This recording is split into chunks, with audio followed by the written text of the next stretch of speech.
Have you ever thought, what is one Mora actually worth? We spend it by the millions, yet we look at a balance of 500,000 Mora and think to us, we are absolutely broke. So if you were to go in your local grocery store today and pull out 500,000 Mora out of your pocket just to buy a loaf of bread, would you actually be able to? Like, again, what is one Mora actually worth? Think about it.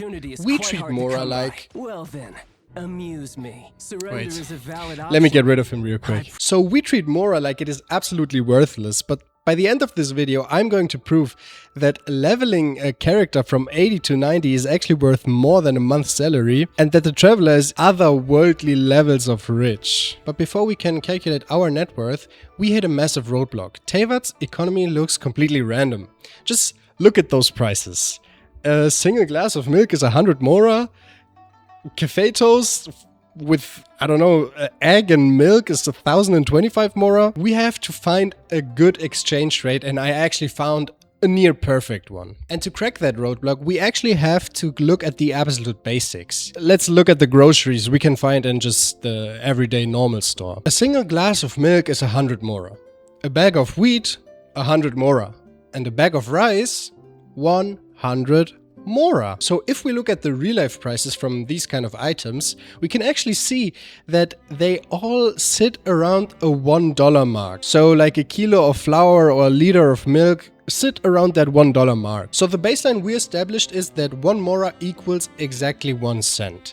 And I think that makes kind of sense. Let's look at the other prices. Like a Teyvat fried egg is like 200 Mora, so $2. And the cafe toast is actually 1,025 Mora, so about $10. This is a little bit expensive, but to be honest, in today's market, those prices aren't really something special. Except it actually gets immediately weird. Because if we actually look at our 1 Mora 1 cent rule, the Teyvat economy turns into a complete freak show. If 1 Mora is actually 1 cent, why does a jar of sugar cost $4.50? Or one single Jueyun chili pepper costs $10?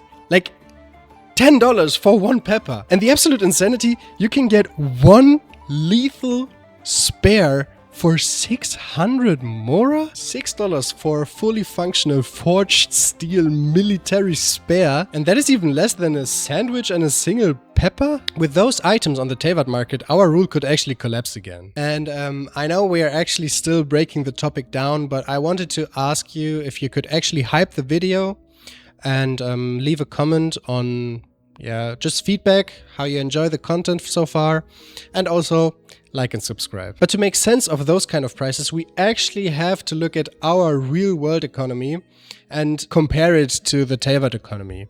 Because mining iron and steel in our world is like back-breaking work. You have to be in the mines and hit your pickaxe and all that stuff.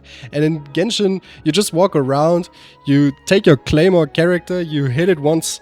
Also, it spawns like everywhere, and not only that, it respawns even every day. So paying $6 for a lethal weapon isn't actually so ridiculous if you think about it. You're just paying the blacksmith like minimum wage for like 15 minutes of labor or something. So why is sugar of all things just so expensive? And with that, we also have to look at the market.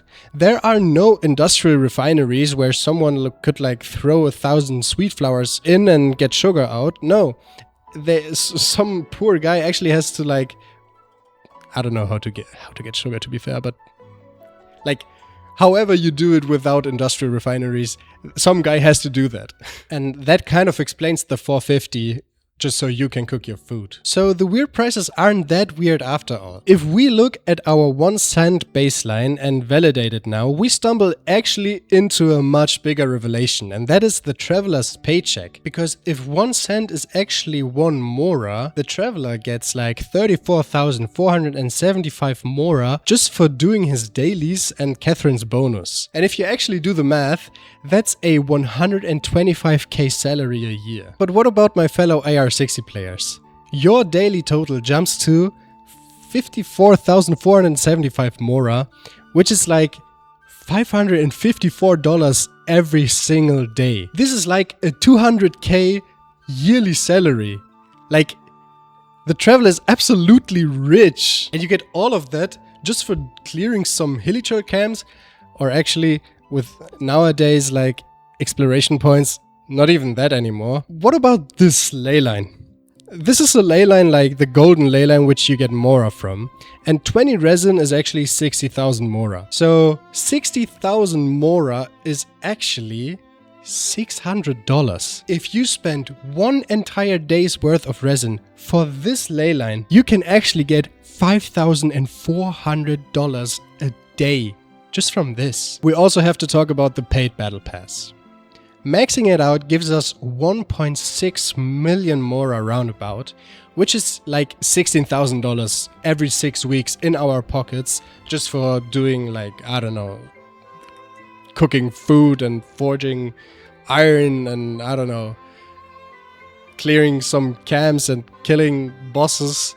I mean, there's coming a lot around. So mathematically speaking, the traveler is actually so rich, he could probably buy like real estate empires in every nation. So here's the solution to our mystery.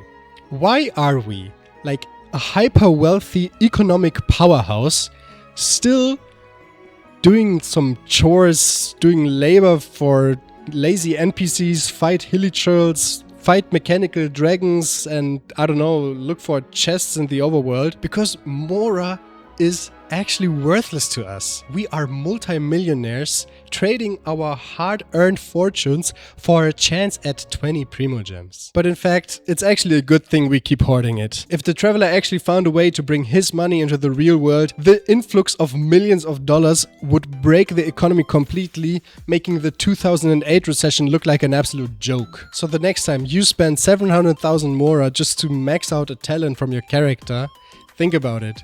You just spent $7,000 just to make your character punch slightly harder. And honestly, respect. Thanks for watching. I will be doing a lot more Genshin content like this in the future, so please hype up the video and subscribe so I can do it a lot more. Bye!